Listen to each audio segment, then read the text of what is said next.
तुम्हाला exercise, diet काहीही करायची गरज नाही आहे.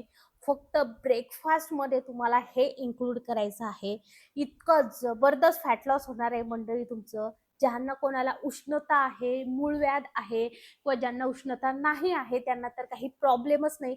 त्यांच्यासाठी सुद्धा हा हेल्दीयर 3 अंड्यांचे प्रकार मी तुमच्यासोबत शेअर करणार आहे आणि त्यासोबत असणार आहे छान अशी ब्लॅक कॉफी. यामुळे इतका जबरदस्त फॅट लॉस होतो मंडळी, की तुम्हाला काय सांगू. लिटरली सांगते, तुम्ही सुद्धा चकित होणार आहात, की तुम्हाला एवढा जबरदस्त रिझल्ट मिळाला तरी कसा. तुमची बॉडी सुद्धा जबरदस्त पद्धतीने टोन होणार आहे. तर या अगारो एक बॉयलर आणि पोचर सोबत तुम्हाला सुंदर असं ट्रान्सपरंट बघा लीड मिळत आहे, ज्यामुळे हीट सुद्धा जे होल दिसत आहे तिथून बाहेर येते.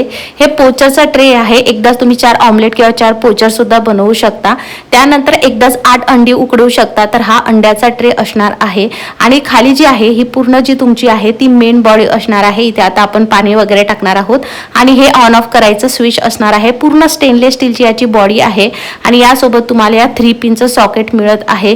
एकदम जबरदस्त एक बॉयलर आहे. यामध्ये सॉफ्ट बॉईल, मीडियम बॉईल आणि हार्ड बॉईल करायचं असेल तर हे बघा अशा पद्धतीचं मेजरिंग कप मिळतो आणि खाली तुम्हाला एक प्रिक करण्यासाठी म्हणजे अंड फुटतं ना तर ते प्रिक करण्यासाठी खाली नीडल दिलेली आहे. आता मला हार्ड बॉईल करायचं त्यामुळे मी 85 ml पाणी घेते आहे. तुम्हाला सॉफ्ट बॉईल किंवा मीडियम बॉईल करायचं त्या हिशोबाने त्यावरती मेजरमेंट आहेत आणि आपल्याला प्रॉपर पद्धतीने ते करायचं आहे. नंतर खाली पाणी टाकायचं आहे. एक बॉईल करायच्या वेळेस एक ट्रे लावायचा. पोचर बनवायच्या वेळेस एक बॉईलचा जो ट्रे आहे त्यावरती तुम्ही पोचर ठेवायचा आहे. तसं लेग्स तुम्हाला आवडत असेल तर करू शकता, मीडियम बॉईल सुद्धा. पण मला हार्ड बॉईल आवडतं आणि आमच्या तिघांसाठी मी इकडे 3 अंडी शिजवणार आहे. लक्षात घ्या, तुम्ही जर अंडी खात असाल तर हे तुमच्यासाठी आहे. तुम्ही जर अंडी खात नसाल तर मी दुसरा कोणता तरी व्हिडिओ तुमच्यासोबत नक्की शेअर करेल. तर इथे 3 अंडी प्रत्येक वेळेस आमच्या ब्रेकफास्टला असतात आणि या पद्धतीने जी अंड्याची बाजू वरच्या बाजूने असणार आहे तिथे आपल्याला या प्रिकरने व्यवस्थित प्रिक करून घ्यायचं. एक छोटासा होल त्याला पडतो, जेणेकरून अंडी ही बिलकुल फुटत नाही. बऱ्याचदा आपण पातेल्यामध्ये टाकल्यानंतर सुद्धा फार अंडी फुटतात किंवा मग आपण असं एक बॉयलर सुद्धा वापरले तरी त्यामध्ये अंडी फुटतात. पण हे एक बॉयलर खूप जबरदस्त आहे. एकदा घेतलं की टेन्शन राहत नाही. तर काय करायचं आता, ज्यांना मूळव्याधचा त्रास आहे, उष्णतेचा त्रास आहे, त्यांच्यासाठी सुद्धा मी सांगते. आता आपण हे बॉईल करण्यासाठी ठेवणार आहोत आणि आता बघा यामध्ये आपण 85 ml पाणी टाकलंय. हार्ड बॉईल करणार आहोत त्यामुळे साधारणतः याला 11 मिनिट तर लागतील. सॉफ्ट बॉईलसाठी 35 ml पाणी लागतं आणि मीडियम बॉईलसाठी 55 ml पाणी लागतं, जे तुमच्या पूर्ण मेजरिंग कपवरती दिलेलं आहे. आणि हे वाट बघत बसायचं काम नाही. बरोबर हा जो काही निळा लाईट आहे हा बंद झाला की समजून घ्यायचं आपले जे एग आहेत ते बॉईल झालेले आहेत. आता ज्यांना मूळव्याध किंवा उष्णतेचा त्रास आहे अशांनी काय करायचं, अंड त्यांना खावंसं वाटतं कारण अंड हा खूप मोठा प्रोटीनचा सोर्स आहे. त्यामध्ये हाय क्वालिटी प्रोटीन असतं, आवश्यक अमिनो आम्ले सुद्धा असतात, एकदम कमी कॅलरी असतात. पोट आपलं जास्त वेळ भरलेलं राहतं, भूक नियंत्रणात राहते, मेटाबॉलिझम सुद्धा वाढतं. पण आपल्या सगळ्यांच्या मनामध्ये लहानपणापासून बिंबवलेलं आहे की अंड हे गरम असतं आणि होय, हे गरमीचं असतं. पण ज्यांना कोणाला उष्णता किंवा मूळव्याध आहे अशांनी मात्र अंड खाण्याच्या वेगळ्या पद्धती आहेत. पण त्यांनी अंड खावंच नाही का, तर नाही, त्यांनी सुद्धा अंड खावं.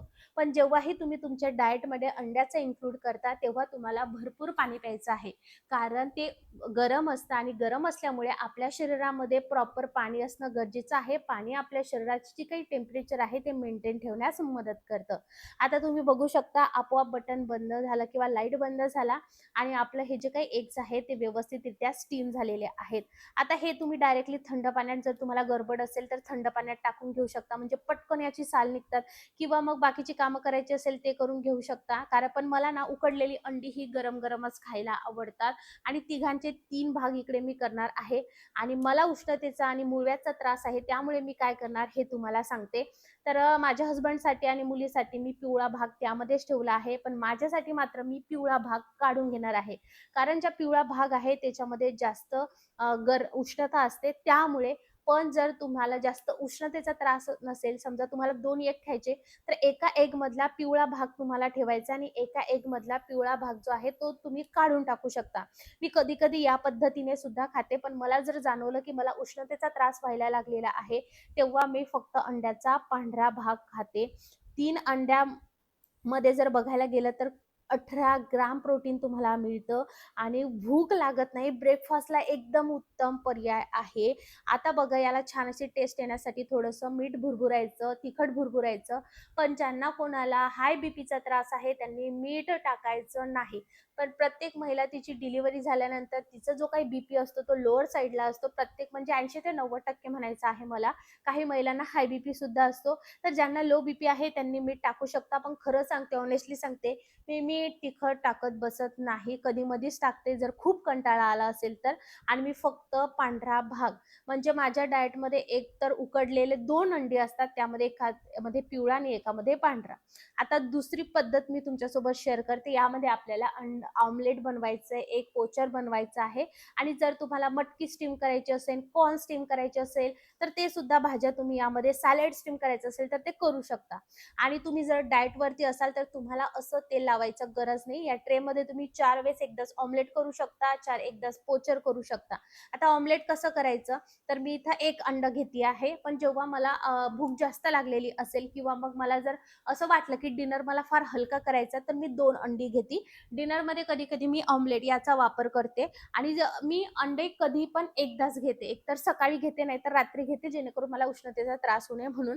त्यामध्ये मेथी जर असेल तर मेथी चिरून घालते. त्यानंतर त्यामध्ये जे मसाले आहेत ते थोडे-थोडे घालते, जास्त घालत नाही. आणि जेवढ्या हिरव्या पालेभाज्या, कांदा, टमाटर टाकता येईल तेवढं तुम्ही यामध्ये टाकायचं आहे. यामुळे जो असतो ना अंड्याचा एक वैसळ वास, तो सुद्धा येत नाही. आज काही मेथी नव्हती त्यामुळे कोथिंबीर टाकली, मीठ टाकलं आणि व्यवस्थित आपल्याला फेटून घ्यायचंय. कांदा, टमाटर मी टाकलेलं नाही आहे आज. म्हटलं आज मला काही एवढी भूक नव्हती, त्यामुळे म्हटलं जाऊ द्या, आज आपण असं सिंपल करूया. तर बघा, अंड्याचं ना तुम्हाला ट्राय करायचंय. तुम्ही ब्रेकफास्ट मध्ये अंड घेतलं म्हणजे घेतलंच पाहिजे. तुम्ही जर व्हेजिटेरियन असाल तर तुम्ही प्रोटीनमध्ये म्हणून काय घेऊ शकता, तर पनीर घ्या किंवा सोया घ्या. त्याचे पण रेसिपी मी तुमच्यासोबत शेअर करेल. आता इथे तेल म्हणजे वेट लॉस वरती असाल स्टिक तुम्ही, तर तेलाचा वापर नाही केला तरीही चालेल. आणि दुसऱ्या याच्यामध्ये एक पोचर म्हणजे काय, एकदम कमी कॅलरी याच्यामध्ये असतात. फक्त अंड फोडून टाकायचं, यामध्ये थोडंसं मीठ तुम्ही टाकू शकता आणि बस. बाकी यामध्ये आपल्याला काही टाकायचं नाही. हे स्टीम मध्ये होत असतं. आणि जसं की डिनरला तुम्ही ना वेगवेगळ्या प्रकारच्या उसळ सुद्धा घेऊ शकता किंवा ब्रेकफास्टला सुद्धा घेऊ शकता. मग त्यामध्ये ज्या भाज्या घालायच्या त्या इथे तुम्ही नक्कीच घालू शकता. आता स्टीम होण्यासाठी आपल्याला 120 ml पाणी यामध्ये घालायचं आहे आणि हे आपोआप बटन चालू करायचं. हे खालचं बटन प्रेस करायचं. हे चालू झालं की आपोआप आपलं जे आहे हे व्यवस्थित स्टीम होणार आहे. आता तुम्हाला सांगते, आता अंड हे गरम असतं, तर मग आता हे कसं नियंत्रित आणायचं, उष्णता कशी नियंत्रित आणायची. तर उन्हाळ्याच्या दिवसात आपल्याला 3-3 2-2 अंडी खायची नाही. उन्हाळ्याच्या वेळेस तुम्हाला उष्णता मुळव्याचा त्रास असेल तर 1 अंडी जी आहे ती सफिशियंट आहे. त्यामध्ये सुद्धा तुम्हाला जास्त त्रास व्हायला लागला तर त्याचा पिवळा भाग काढून टाकायचा. अंडी खाल्ल्यानंतर दिवसभरामध्ये आपल्याला पाणी पीत राहायचं आहे. पाण्याचं प्रमाण कमी होता कामा नये. अंड्याच्या पिवळ्या भागामध्ये उष्णता खूप असते आणि फॅट खूप जास्त असतात, त्यामुळे आपल्या शरीरामध्ये उष्णतेचा त्रास होऊ शकतो. त्यामुळे कोणाकोणाला उष्णतेची फोडं येतात किंवा छातीत जळजळ होते. त्यामुळे फक्त आपल्याला, तुम्हाला तसं व्हायला लागलं तर पांढरा भाग खायचा आहे. पण आपल्याला एकदा तरी अंड जे आहे दिवसभरातून खायचं म्हणजे खायचं आहे. जर तुम्हाला असं वाटलं की खूप जास्त उष्णतेचा त्रास होतोय, तर हप्त्यामधून फक्त 2 ते 3 वेळेस, म्हणजे आज अंड खाल्लं तर उद्या काही उसळ खा, परवा पुन्हा अंड खा, अशा पद्धतीने करू शकता. तर हे बघा, आपलं आमलेट किती छान प्रकारे स्टीम झालेलं आहे. हे कधी मी घेत असते, त्यासोबत भरपूर असं सॅलेड घेत असते किंवा हे प्लेन असं एक पोचर सुद्धा मी घेत असते. यामध्ये प्रचंड कमी कॅलरीज असतात आणि शिवाय हे स्टीम केलेलं असतं, त्यामुळे तुम्ही बघू शकता याची टेस्ट सुद्धा खूप खूप छान लागते. आणि तुम्ही प्रत्येक भाजी जी आहे ते चिकन असेल, तुम्ही नॉन व्हेजिटेरियन असाल तर चिकन खायचं असेल, स्टीम करायचं असेल किंवा तुम्हाला स्टीम करून सॅलेड खायचं असेल, सगळं काही तुम्ही यामध्ये करू शकता. यासोबत तुम्हाला 1 ग्लास किंवा 1 कप भरून जे आहे ती ब्लॅक कलरचं एक लिक्विड दिसत असेल तर ती आहे ब्लॅक कॉफी. ती कशी बनवायची आता ते मी तुमच्यासोबत शेअर करते. आता तुम्हाला जे ह्या 2 प्लेट दिसत आहे, त्या 2 प्लेटपैकी तुम्ही कोणतीही 1 प्लेट घ्या. ज्यांना उष्णतेचा त्रास आहे त्यांनी फक्त आणि फक्त 1 अंड खाल्लं तरीही चालेल आणि ज्यांना उष्णतेचा त्रास नाही त्यांनी फक्त 2 अंडी खाल्ली तरीही चालेल. पिवळा भाग काढला ठेवला तरी चालेल. उष्णतेवाल्यांनी मात्र स्ट्रिक्टली पिवळा भाग काढून टाकायचा आहे. चला आता ब्लॅक कॉफी बनवून ब्लॅक कॉफी बनवण्याच्या भरपूर पद्धती आहेत मंडळी, पण मी एकदम सोपी पद्धत सांगते. जेव्हा तुम्ही ब्रेकफास्ट बनवायला घेता, अंडी उकडायला टाकता किंवा वेगळं तुम्हाला बेसन चिला, मुगाचा चिला जे बनवायचंय, दुसऱ्या साईडला पटकन जो चहाचा कप असतो त्याच्यामध्ये तुम्हाला पटकन 1 कप भरून पाणी टाकायचे, त्यामध्ये थोडासा अर्धा चमचा कॉफी टाकायची. जर स्टार्टच तुम्ही करत असाल तर ही थोडीशी कडवट लागते, त्यामुळे तुम्ही जे कॉफीचं प्रमाण आहे ते हळूहळू वाढवायचं आहे. अर्धा चमचापर्यंत आणायचं आहे. मंद ते मीडियम आच करायची आणि याला उकळी येऊ द्यायची. यामध्ये 0 कॅलरीज असतात. ज्यांचं कोलेस्ट्रॉल वाढलेलं आहे, फॅटी लिव्हर आहे, त्यांनी तर त्यांच्या डाएटमध्ये ब्लॅक कॉफी इन्क्लूड करायची म्हणजे करायचीच. 2 टाइम तुम्हाला ब्लॅक कॉफी प्यायची, एक म्हणजे ब्रेकफास्टच्या टाइमला आणि एक म्हणजे संध्याकाळी स्नॅक्सच्या टाइमला तुम्हाला प्यायची आहे. उपाशी पोटी ब्लॅक कॉफी प्यायची नाही, कारण बऱ्याच जणांना त्यामुळे ऍसिडिटी होऊ शकते. त्यामुळे ते होऊ नये, आपलं गट हेल्थ चांगली राहावी, त्यामुळे ब्रेकफास्ट सोबत घेतलेलं कधीही चांगलं. कारण आपण जे खाल्ले ते प्रॉपर पद्धतीने मेटाबॉलिझम होण्यासाठी 11% ब्लॅक कॉफी जी आहे मेटाबॉलिझम आपलं बूस्ट करत असते. आपल्या शरीरातील जे काही फॅट आहे ती जळण्याची प्रोसेस जी आहे, म्हणजेच फॅट मेटाबॉलिझमची जी प्रोसेस आहे ती फास्ट करण्याचं काम ही ब्लॅक कॉफी करत असते. त्यामुळे जर तुम्ही तुमच्या डाएटमध्ये ब्लॅक कॉफी इन्क्लूड केली तर तुमचं फॅट लॉस हे खूप जबरदस्त पद्धतीने होणार आहे. यामुळे जर तुम्ही व्यायाम करत असाल तर तुम्ही व्यायाम करण्याच्या 15 ते 30 मिनिट अगोदर जर ब्लॅक कॉफी घेतली तर व्यायाम करत असताना तुम्हाला एनर्जी तर ही मिळतेच यामुळे, पण तुमचा जो व्यायाम मधला परफॉर्मन्स आहे तो सुद्धा यामुळे वाढतो आणि जास्त काळ तुम्ही व्यायाम सुद्धा करू शकता. जनरली बघायला घेतलं तर 30-45 किंवा 1 तास तुम्ही व्यायाम करू शकता. 30 मिनिट, 25 मिनिट किंवा 1 तास, आणि व्यायाम केला तर तुम्हाला तर अजूनच जास्त जबरदस्त असा रिझल्ट मिळणार आहे. व्यायाम केला तर तुम्हाला प्रोटीन घेणं खूप गरजेचं आहे. जे कोणी व्हेजिटेरियन आहे त्यांनी काय काय ऑप्शन घ्यायचे हे मी तुमच्यासोबत शेअर केलेलं आहे. उकळी आल्यानंतर तुम्हाला हे घ्यायचं आणि प्रत्येक जसं की पोहे खात असताना गरमागरम चहा आपल्या जवळ असतो, त्याच पद्धतीने गरमागरम तुम्ही ऑमलेट केला असेल, एग बॉईल केला असेल, उसळ केली असेल, बेसन चिला केला असेल, मुगाचा चिला केला असेल, त्यासोबत तुम्हाला ही एक मस्त ब्लॅक कॉफी घ्यायची आहे आणि सिप करून तुम्हाला प्यायची आहे. यामध्ये कसल्याही प्रकारचा साखर, गूळ काहीही घालायचं नाही. तुम्हाला जर असं वाटलं की नाही मला याने उलटीसारखं होतंय तर थोडंसं कोमट होऊ द्या आणि एका घोटामध्ये स्टार्टिंगला प्या. हळूहळू जेव्हा तुम्हाला रिझल्ट मिळायला लागतील ना तेव्हा तुम्हाला समजेल की हा यार मला किती जबरदस्त असा रिझल्ट आलेला आहे. बाकीचे 2ही अंडे मी माझ्या हस्बंडला आणि मुलीला दिला आणि माझा जो काही प्लेन अंडा होता विदाऊट योल्क तर तो मी काढून टाकलेला आहे आणि नंतर हे यासोबत ना मी ब्लॅक कॉफी घेतलेली आहे. तुम्ही हे नक्की करा, तुम्हाला खूप जबरदस्त रिझल्ट मिळणार आहे मंडळी. आणि मी जे एग बॉयलर घेतले तर ते कुठून घेतलं तुम्हाला सांगते. तर मी प्रोडक्ट टॅग केलेला आहे, डिस्क्रिप्शन मध्ये लिंक सुद्धा देते आहे. बघा हे क्लीन करणं सुद्धा फार इझी आहे. याची जी मेन बॉडी आहे ही काही पाण्यात घालायची नाही. एक असा ड्राय कपडा घ्यायचा आहे, सुती कपडा कोणताही तुम्ही घेऊ शकता. त्याने ही जी काही मेन बॉडी आहे ना ती पुसून घ्यायची आहे.